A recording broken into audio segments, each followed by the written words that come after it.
Bonjour à tous, je suis Clémentine, merci de vous être branchés sur les ondes de Radio Barbare, le podcast engagé pour un monde professionnel responsable. Chaque mois, on vous propose de retrouver nos experts pour prendre avec eux un break RH sur leur expertise professionnelle.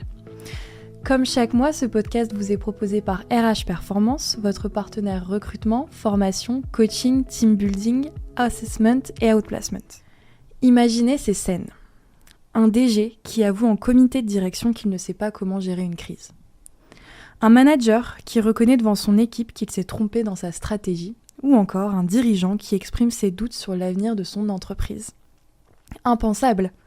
Pourtant, derrière leur titre, nos dirigeants sont des êtres humains. Ils ont des forces, des faiblesses, ils ont des émotions et ils ont des incertitudes.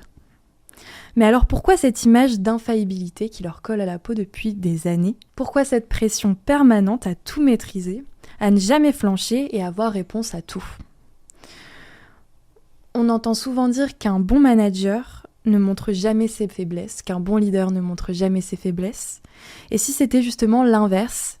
Et si la vulnérabilité assumée était le nouveau pouvoir du leadership ?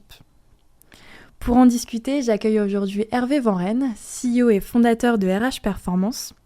Hervé, en tant que dirigeant, tu as subi cette pression de l'intérieur et tu accompagnes aussi des dirigeants dans le cadre de coaching professionnel puisque tu es aussi coach. Tu es donc la meilleure personne pour déconstruire ce mythe de l'infaillibilité du manager et du dirigeant. Hervé, j'ai une première question pour toi. Selon toi, d'où vient cette croyance que les dirigeants sont tous infaillibles ? Alors bonjour et merci de m'inviter Clémentine à ce podcast. Alors tous, je ne sais pas parce qu'on ne va pas faire de généralité, mais c'est sûr qu'il y a une croyance très inconsciente que le dirigeant, c'est le ou la capitaine. C'est lui qui donne le cap, c'est lui qui porte les responsabilités, c'est lui qui doit résister et c'est une croyance collective. Alors, les causes peuvent être multiples. Est-ce que c'est l'éducation ? Est-ce que c'est notre civilisation ? Est-ce qu'il y a énormément de raisons possibles ? Mais c'est vrai qu'en tant que dirigeant, on a dans notre inconscient cette croyance qu'on doit porter. Il y a un côté devoir qui est très fort et qui fait que quand on va moins bien, on ne l'accepte pas, on le cache, on le met sous le tapis en se disant que ça va aller mieux. Voilà. Donc, pour répondre à ta question, c'est ça à mon sens. Ça fait 20 ans que tu as créé RH Performance. En 20 ans, tu l'as subi cette pression ? Oui, puis je me l'ai soumise tout seul. Alors, tout seul comme un grand, comme je le disais, je pense qu'il y a un poids de l'éducation qui est quand tu es un homme est fort, un homme ne pleure pas, un homme ne montre pas ses émotions, etc. Donc ça, c'est peut-être culturel ou civilisationnel. Et puis, il y a, quand tu te lances dans l'entrepreneuriat, tu crées ta société, tu as envie qu'elle réussisse, tu cherches à la rendre robuste, à la rendre performante. Et très inconsciemment, on se prend on s'inculque, je trouve qu'on s'auto-inculque des réflexes, c'est dire, voilà, tu dois être fort, tu es un combattant, vas-y, ne lâche rien, etc. C'est pas vrai chez tous les entrepreneurs, mais on le retrouve beaucoup. Et qui fait qu'on se conditionne d'abord par nous-mêmes comme étant infaillible. Et puis peut-être que la civilisation, la société dans laquelle on est, il y a des messages d'hommes forts. On le voit aujourd'hui avec certains hommes politiques ou certains dirigeants d'entreprise. On est vraiment dans le culte de l'homme fort. Donc ça nous influence indirectement, je pense. Comme je le disais, tu es coach professionnel et tu accompagnes de nombreux dirigeants pour résoudre des problématiques. Est-ce que cette infaillibilité, c'est un sujet qui revient souvent dans tes coachings ? Est-ce que les dirigeants t'en font part ? Alors, certains, ceux qui sont lucides, vont parfois le partager. Oui. Et ceux qui le sont pas, et si je pense que ça a du sens de le faire, pourquoi pas effectivement les questionner sur cette thématique-là. Voilà. Et c'est pareil, en fait, la lucidité, on est plus ou moins livré de la lucidité. Le coaching permet de prendre de la hauteur par rapport à ça et d'en être conscient. Mais c'est un vrai sujet d'entrepreneur en direction générale, parce qu'on peut faire une différence entre l'entrepreneur, celui qui a créé, il y a les repreneurs et puis après les directions générales. Oui. Mais on est tous touchés par ça. Concrètement, c'est quoi les conséquences de cette culture de l'infaillibilité sur les dirigeants ? Le mot qui me vient, c'est le manque de prendre soin. Mmh. C'est-à-dire qu'on ne prend pas soin de soi parce que mentalement, on n'écoute que notre cerveau. Donc, il y a cet alignement tête, cœur, corps, auquel je crois beaucoup. Là, dans ces cas-là, on est très mental.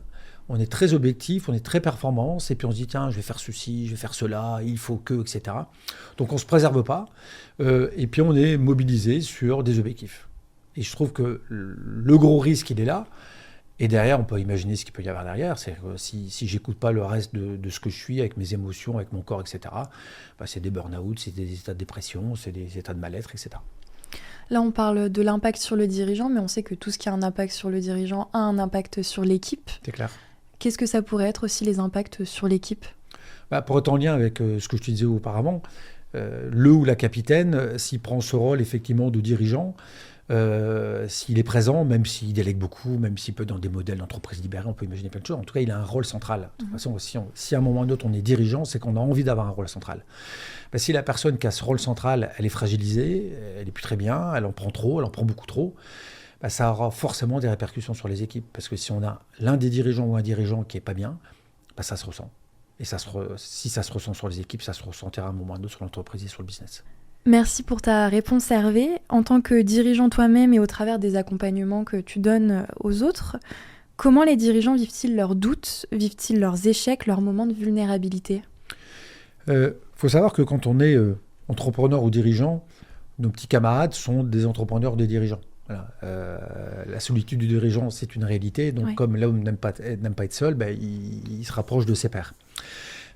Pourquoi je dis ça, c'est que en tant qu'entrepreneur, on a accès aujourd'hui à des associations diverses et variées, je peux les nommer des réseaux entrepreneurs, des APM et autres, etc., qui nous permettent de nous rencontrer entre pairs, qui nous permettent de partager nos réussites, nos échecs, nos difficultés, nos doutes, etc. Donc ça, c'est déjà un territoire qui est extrêmement intéressant. Et puis, même si ça ne se faisait pas il y a 10-15 ans, le dirigeant peut se faire coacher, peut se faire former, peut se faire accompagner. Donc il y a des prestations pour les dirigeants. Et puis, entre dirigeants, on peut se rencontrer. Et ça permet effectivement de partager tout ça. Et ça fait du bien. Ça fait du bien de se dire qu'on n'est pas les seuls à vivre ça. On n'est pas les seuls à avoir des doutes. On n'est pas les seuls à se questionner sur notre vulnérabilité. Et le partager avec nos petits camarades, c'est se rendre compte qu'on le vit et on le partage. Et ça fait du bien. Donc ce réseautage qui vient un peu contrer cette solitude du dirigeant. En parlant de solitude du dirigeant, est-ce que c'est quelque chose que toi, tu as vécu ? À quel moment ça peut survenir aussi pour essayer de prévenir les entrepreneurs qui nous écoutent ? Ouais. Moi, je l'ai vécu, ça m'avait fait un choc. J'ai créé ma société en 2005, puis voilà, on a très vite recruté, puis j'avais 4-5 collaborateurs au bout peut-être de 2-3 ans. Et puis je me souviens, à midi, je leur dis, tiens, on déjeune ensemble. Ils disent, non, je peux pas. Et puis j'ai découvert qu'ils étaient allés déjeuner ensemble. Et je l'ai vécu, sur le coup, j'ai mal vécu, la trahison, c'est dégueulasse, etc.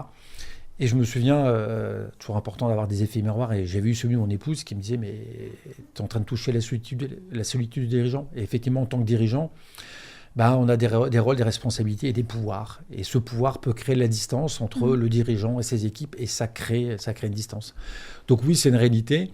Une fois qu'on en a pris conscience, il faut l'accepter, parce que ça se comprend. Moi aussi, j'étais salarié et je m'entendais bien avec mon patron, mais je savais que mon patron, il pouvait dans l'absolu, du jour au lendemain, me mettre dehors, même s'il n'avait aucun intérêt à le faire, et moi non plus. Mais c'est une réalité qui crée un déséquilibre, et ce déséquilibre crée de la distance. Donc oui, ça existe. Merci pour ta réponse. On peut revenir peut-être à l'infaillibilité. Si on ne s'écoute pas, qu'est-ce qui peut se passer ? Écoute, j'ai un choix de témoignage parce que j'en suis le symbole.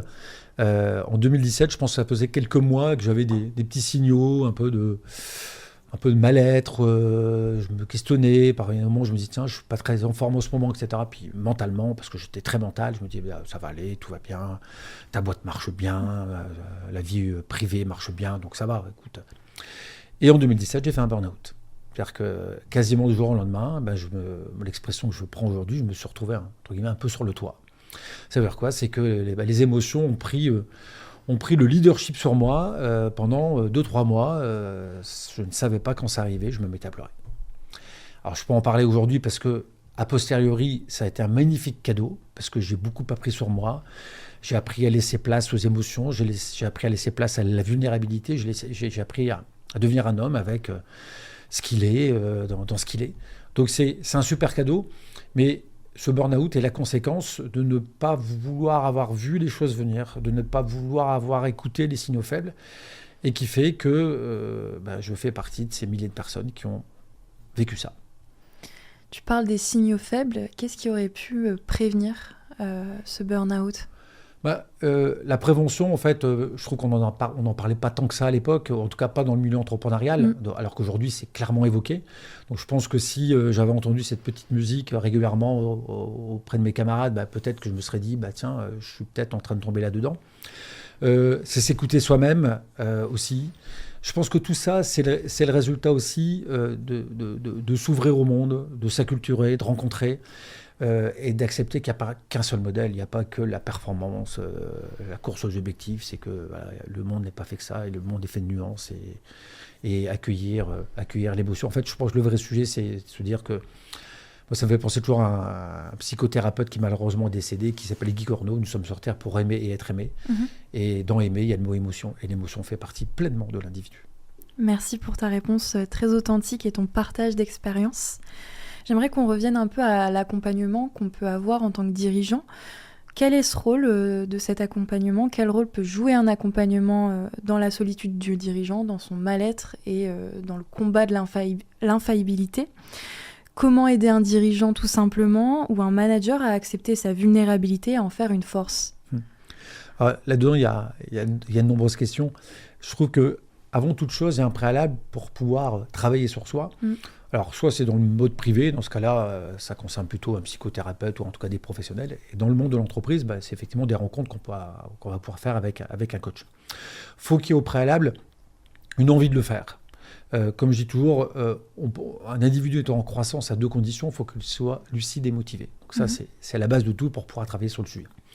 Sur la thématique de l'infaillibilité, c'est dans les séances, dans les rencontres qu'on va avoir avec les coachés, c'est effectivement en fonction du contexte, en fonction de sa manière de réagir aux enjeux, à certains sujets, parfois il y a une petite musique qui ressort. Et moi, j'ai des exemples qui me viennent, effectivement, de dirigeants qui disent « Ah mais là, je ne peux pas lui montrer que je doute, attends, je suis dirigeant, je suis fort ». Et on va entendre quelques verbatims, quelques mots qui sont pour nous, en tant que coach, des indicateurs, des signaux faibles qui nous permettent de nous dire tiens, il y a peut-être quelque chose à creuser. Et c'est là, on va pouvoir rebondir là-dessus, puis creuser, de dire tiens, qu'est-ce que ça veut dire pour toi être fort ? Pourquoi tu ne pourrais pas montrer à un moment ou à un autre tes doutes ? En quoi tu ne pourrais pas partager des doutes ? Bon, bref, après, c'est le job du coach, après d'aller creuser effectivement ces éléments-là pour voir ce qu'il y a derrière, est-ce que ça vient toucher ? Et le sujet, il est souvent là, c'est qu'est-ce que ça touche chez le ou la coachée pour qu'il réagisse comme ça ? Pourquoi, en tant que dirigeant ou dirigeante, c'est important pour moi d'être toujours fort ? Pourquoi c'est important pour moi, en tant que dirigeant ou dirigeante, de montrer que je suis infaillible et que je vais résister à tout ? Ça vient toucher quelque chose, et l'intérêt, c'est d'aller creuser, de dire tiens, qu'est-ce que ça vient toucher et comment on vient de comprendre pour après vivre avec ça et de se dire oui, j'ai peut-être envie de ne pas avoir de doute, mais j'ai aussi le droit d'avoir des doutes et de les partager avec mes équipes. C'est les embarquer, c'est les fédérer, c'est travailler ensemble, c'est de partager. Je vais même te dire que d'accepter d'être vulnérable, je trouve que c'est une vraie liberté. C'est un cadeau qu'on se fait. C'est de se dire à un moment ou à un autre, je ne suis pas infaillible, j'ai beau être un professionnel, j'ai des compétences depuis un certain nombre d'années, j'ai des études, peu importe, j'ai tout ça. De dire, je ne peux pas tout savoir, je ne peux pas tout connaître, j'ai des doutes, et heureusement, je n'ai pas le monopole du savoir. Et puis même, je veux dire, d'un point de vue managérial, d'embarquer ses équipes pour se dire, là-dessus, je ne suis pas sûr de moi, j'ai un doute là-dessus, qu'est-ce que vous en pensez ? Ça permet de responsabiliser les équipes, de créer un collectif. Un collectif, ça se met tous ensemble. Moi, ça me fait penser à une phrase de Schulz que j'aime beaucoup. Je ne sais pas si je vais la dire avec la même précision que lui. C'est qu'une équipe est constituée à 2 conditions. C'est que chacun et chacune se sentent libres d'exprimer ses peurs et ses doutes. Et que personne n'essaye trop souvent d'avoir raison. Notre propos me fait penser à ça. C'est de se dire, effectivement, exprimons nos doutes. Et même le dirigeant, il peut avoir des peurs et des doutes. Et une équipe, ce n'est pas les collaborateurs vers le dirigeant, c'est ensemble. Et le dire, c'est important. Merci pour ta réponse. Hervé, est-ce que tu as des exemples en tant que coach de transformation que tu as pu accompagner ? Oui, bien sûr.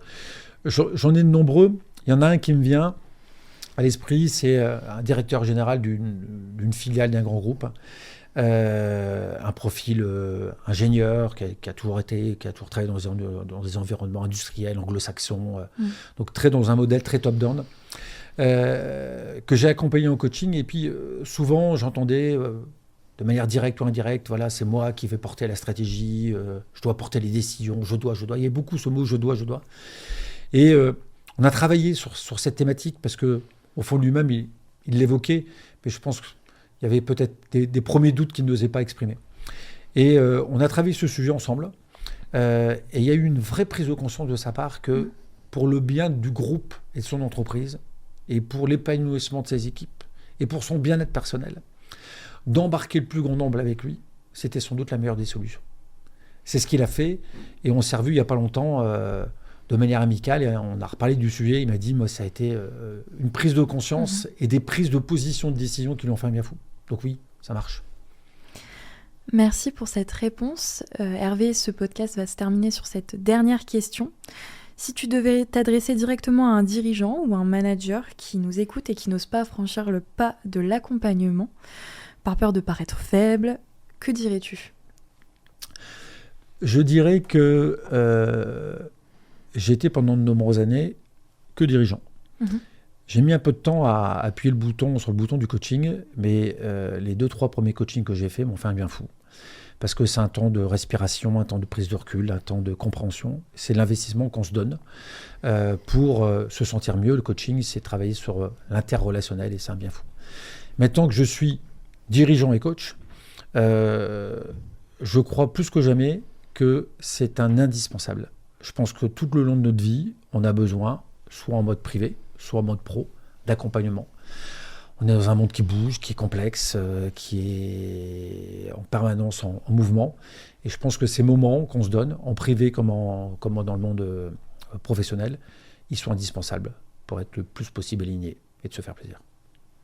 Merci pour ta réponse, Hervé. Et merci pour ce partage authentique et précieux qui, je suis sûre, éclairera de nombreux dirigeants et managers qui nous écoutent. Merci d'avoir été avec nous pendant ces quelques minutes de podcast. On se retrouve le mois prochain pour un nouveau Shot RH. Au revoir.